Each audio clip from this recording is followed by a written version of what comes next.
Kalau ketindihan itu juga termasuk kemasukan syaitan, jin atau tidak? Itu bagian dari syaitan. Ketindihan itu permainan syaitan. Itu biasanya karena lupa baca zikir sebelum tidur atau tidurnya tengkurap, gitu kan? Itu biasa memang. Itu biasanya syaitan-syaitan iseng, ya. Lewat dia mau ganggu manusia, biasa dia mau buat mimpi, biasa begitu. Ya, tapi itu cuma sebatas ketindihan saja. Itu tinggal baca pada saat merasa terbangun, sulit bergerak, baca Al-Fatihah, baca ayat Fatihah, ayat Ruqyah tadi. Salah satunya Al-Falaq ka An-Nas ka, bacain. Tertahan lidahnya nggak apa-apa, ucapin, nanti dengan sendirinya itu hilang. Insya Allah dengan sendirinya hilang. Dan ketindihan ini dibahas juga dalam dunia medis. Ya, rata-rata kita pernah ketindihan semuanya. Ketindihan ya, tahu ya ketindihan. Ya, ketika kita tidur, kemudian seolah-olah kita keikat ya. Terikat tapi mau bangun juga tidak bisa. Biasanya mimpinya seram ya. Sedang dikejar tapi mau keluar dari mimpi tidak bisa. Mau sadar tidak bisa. Kita sedang dicekik pelakor atau gimana, dicekik apa vampir ya. Dicekik sama ini atau ada jalan keluar, sebenarnya kita bisa keluar. Atau sebenarnya di depan kita ada bapak ibu kita, ada teman kita, sebenarnya kita tinggal pegang, tapi kok mau megang tidak bisa. Dan ini dalam ilmu medis disebut dengan istilahnya sleep paralysis. Bagaimana bisa terjadi sleep paralysis? Dalam dunia medis terjadi ketika tubuh sebenarnya sudah siap-siap memasuki fase non-REM. Jadi kalau bangun ya dia akan masuk fase non-REM tadi. Jadi kan ada non-REM tadi ya, atau nomun mustaghraq sama yang bukan. Nah, ketika orang ketindihan sebenarnya dia sudah siap-siap masuk ke sini. Sudah siap-siap masuk non-REM tapi tubuhnya belum siap. Sehingga ketika dia sudah sadar begitu, tapi mau menggerakkan tidak bisa, tubuhnya belum siap. Nah, inilah secara medis penjelasannya. Kenapa bisa sleep paralysis? Dan secara medis sampai sekarang sebabnya kenapa bisa orang ketindihan dan sleep paralysis sampai sekarang belum diketahui. Tetapi diperkirakan sebabnya ada kaitannya dengan keadaan psikologis seseorang.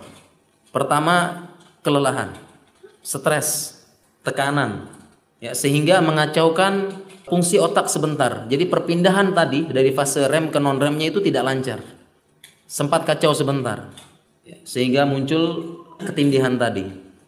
Jadi sampai sekarang belum diketahui sebab pastinya. Artinya kalau kamu begini pasti nanti ketindihan. Sampai sekarang belum diketahui. Hanya diperkirakan oh sebabnya ini.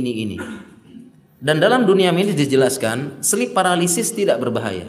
Artinya tidak membahayakan tubuh. Setelah ketindihan artinya nanti bahaya. Habis ketindihan nanti istilahnya sakit ini atau pengaruh ke jantung, pengaruh ke apa, tidak. Jadi sleep paralysis itu tidak berbahaya terhadap tubuh. Dan memang terjadi hanya sebentar, tidak lama-lama. Disebutkan hanya sekitar 1 menitan. Tidak lama-lama ya. Benar tidak ya? Ketindihan tidak ada yang lama ya. Sejam gitu. Enggak ya. Sebentar. Ya karena memang sudah mulai sadar tapi tubuhnya tidak ngikutin. Sudah pindah ke fase non-REM tapi tubuhnya tidak mengikutin. Ya, tetapi segera otak mengaktifkan tubuh. Jadi tidak apa-apa secara ilmu medis, dan hanya saja mungkin pengaruhnya setelah itu. Pengaruhnya adalah setelah ketindihan tersebut ya dia harus segera memulihkan psikologis, melupakan, anggap ini normal. Jadi kalau secara medis pengobatannya begitu. Jadi setelah paralisis kita yakin tidak ada kaitan sama tubuh. Jadi gimana? Udah lupakan saja. Udah anggap biasa.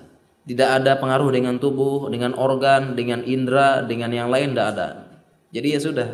Kalau ke dokter nanti ceritain seperti itu, bilang udah lupakan aja. Tidak berbahaya. Bagaimana dengan erep-erep? Erep-erep bisa menjadi fenomena gangguan setan, bisa juga tidak, bisa juga hanya sekedar kelemahan syaraf orang tersebut. Kalau orang itu kebanyakan tidur, sehari-hari sepanjang hari tidur lebih dari 10 jam sehari, orang itu sangat mungkin kena erep-erep. Saya pernah menjelaskan, mendapatkan penjelasan dari dokter syaraf. Jadi kenapa ada syaraf motorik dan syaraf sensorik ya? Motorik itu yang menggerakkan.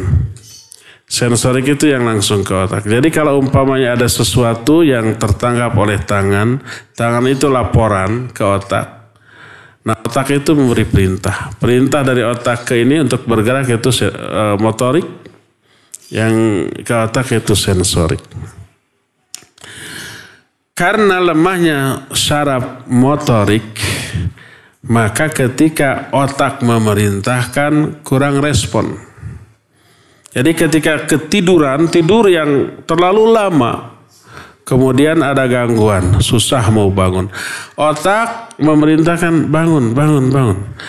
Tapi syaraf motoriknya terlalu lemah, karena terlalu banyak dipakai untuk tidur. Otak memerintahkan tapi ini tidak bergerak. Kan suka begitu erup-erup saya. Ingin bangun tapi susah. Ingin berteriak tapi tidak bisa. Ada orang sekelilingnya. Kita berharap orang itu membangunkan kita, kan gitu ya. Tapi kok tidak bisa. Nah, maka kurangi tidur. Jangan kebanyakan tidur. Jangan kebanyakan lalai, terlalu santai mengakibatkan saraf motor kita kurang respon terhadap saraf sensorik kita. Kurangi aktivitas-aktivitas yang melalaikan. Olahraga ya, bat-bit bekerja dan seterusnya, maka itu yang akan melatih saraf motorik kita. Mungkin nggak ada unsur gangguan setan, setan bisa memanfaatkan situasi seperti itu ya. Jadi sebelum tidur berdoa dan jangan terlalu banyak tidur.